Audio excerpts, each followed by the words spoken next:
সাফল্য ব্যর্থতার রোলার কোস্টারে চড়ে ২০২৫ সালের ইনিংসের ইতি টেনেছে বাংলাদেশ ক্রিকেট দল। ফুটবল নিয়ে উন্মাদনার বছরে ক্রিকেট নিয়ে মাতামাতি কিছুটা কম হলেও সারা বছরই ব্যস্ত সময় পার করেছে বাংলাদেশ।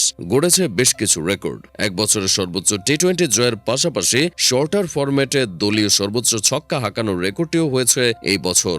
২০২৫ সালে ৩ সংস্করণ মিলিয়ে সর্বমোট ৪৭টি আন্তর্জাতিক ম্যাচ খেলেছে বাংলাদেশ জাতীয় দল। এর মধ্যে টি-20 ছিল ৩০টি। এই ৩০টি ২০ ওভারি ম্যাচের ১৫টিতে জয়ের বিপরীতে হেরেছে ১৪টিতে। পরিত্যক্ত হয়েছে একটি ম্যাচ। ২৫-এ বাংলাদেশ প্রথম টি-20 সিরিজ খেলতে নামে মেতে সংযুক্ত আরব আমিরাতের বিপক্ষে। শারজায় অনুষ্ঠিত এই টি-20 সিরিজে জয় দিয়েই বছর শুরু করে টাইগাররা। প্রথম ম্যাচে পারভেজ ইমনের দুর্দান্ত সেঞ্চুরিতে তুলে নেয় ২৭ রানের জয়। তবে পরের ২ ম্যাচে ২ উইকেট ও ৭ উইকেটে হেরে বছরের প্রথম টি-20 সিরিজই হাতছাড়া করে লিটনরা। আরব আমিরাতের বিপক্ষে সিরিজ হারের ক্ষত নিয়ে পরের মাসেই পাকিস্তান সফরে যায় বাংলাদেশ।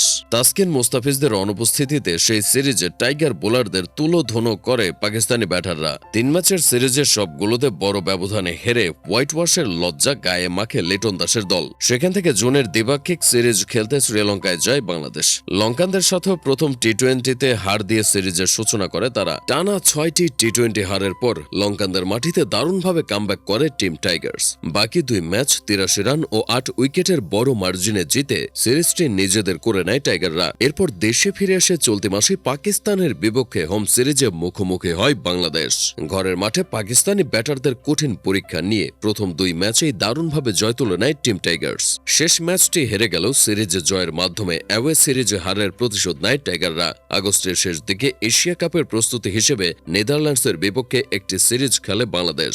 এই সিরিজেও প্রথম ২ ম্যাচে অলরাউন্ড পারফরম্যান্সে ডাচদের সহজেই হারিয়ে দেয় টাইগার বাহিনী। শেষ ম্যাচটি বৃষ্টির কারণে পরিত্যক্ত হলেও টানা ৩ সিরিজ জিতে এশিয়া কাপের প্রস্তুতি শেষ করে টাইগাররা। এই সিরিজ শেষ করেই এশিয়া কাপের উদ্দেশ্যে যাত্রা করে বাংলাদেশ।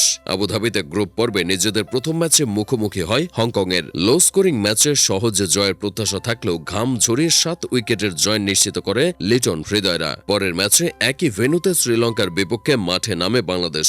ব্যাটারদের ব্যর্থতায় সেই ম্যাচে বড় ব্যবধানে হেরে যায় টাইগাররা। বাংলাদেশের নেওয়া ১৪০ রানের টার্গেট ১৫ ওভারের মধ্যে টপকে দাপুটে জয় তুলে নেয় লঙ্কানরা। এতে শ্রীলঙ্কার সুপার 4 নিশ্চিত হয়ে গেলে বাংলাদেশ আফগানিস্তানের ম্যাচটি হয়ে যায় সুপার 4-এ ওঠার ডু অর ডাই ম্যাচ। টুর্নামেন্টে টিকে থাকার লড়াইয়ে আফগানদের বিপক্ষে দারুণভাবে জ্বলে ওঠে টিম টাইগার্স। দলীয় নৈপুণ্যে আফগানদের ৮ রানে হারিয়ে সুপার 4-এ পা রাখে লিটনরা। তবে সুপার 4-এ উঠে রীতিমতো মুখ থুবড়ে পড়ে বাংলাদেশ। শ্রীলঙ্কার বিপক্ষে কিছুটা ফাইট দিলেও অসহায়ভাবে হেরে যায় ভারত ও পাকিস্তানের বিপক্ষে।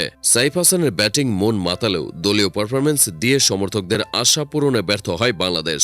এশিয়া কাপের ব্যর্থ মিশন শেষ করেই শারজায় আফগানদের বিপক্ষে একটি টি-20 সিরিজ খেলে বাংলাদেশ দল। জাকের আলীর ক্যাপ্টেন্সিতে সেই সিরিজে ৩ ম্যাচের ৩টিতেই আফগানিস্তানকে হারিয়ে দেয় টিম টাইগার্স।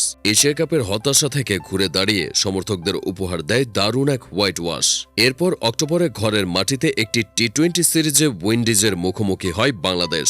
ভালো ফাইট দিলেও ক্যারিবিয়ানদের বিপক্ষে এই সিরিজে কোনো জয় তুলে নিতে পারেনি টাইগাররা। প্রথম ২ ম্যাচে ১৪ ও ১৬ রানে এবং শেষ ম্যাচে ৫ উইকেটে হেরে বছরে দ্বিতীয়বারের মতো ধবল ধোলাই হয় লিটন দাসের দল। সর্বশেষ নভেম্বরে আয়ারল্যান্ডের বিপক্ষে বছরের শেষ টি-20 সিরিজ খেলে টিম টাইগার্স। চট্টগ্রামে অনুষ্ঠিত এই সিরিজে হার দিয়ে শুরু করলেও বাকি ২ ম্যাচে জয়ের পথে ফেরে বাংলাদেশ। প্রথম ম্যাচে ৩৯ রানে হারার পর পরবর্তী ২ ম্যাচ ৪ উইকেট ও ৮ উইকেটের জয় নিয়ে সিরিজ জিতে নেয় টাইগাররা। শর্টার ফরম্যাটে ভালো মন্দ ২ মিলিয়ে বছর পার করলে ওয়ানডে একদমই সুবিধা করতে পারেনি বাংলাদেশ জাতীয় দল। ১১টি ওডিআই খেলে মাত্র ৩টিতে জয়ের দেখা পেয়েছে বাংলাদেশ। বাকি ৮টি ম্যাচে দেখেছে হারের মুখ।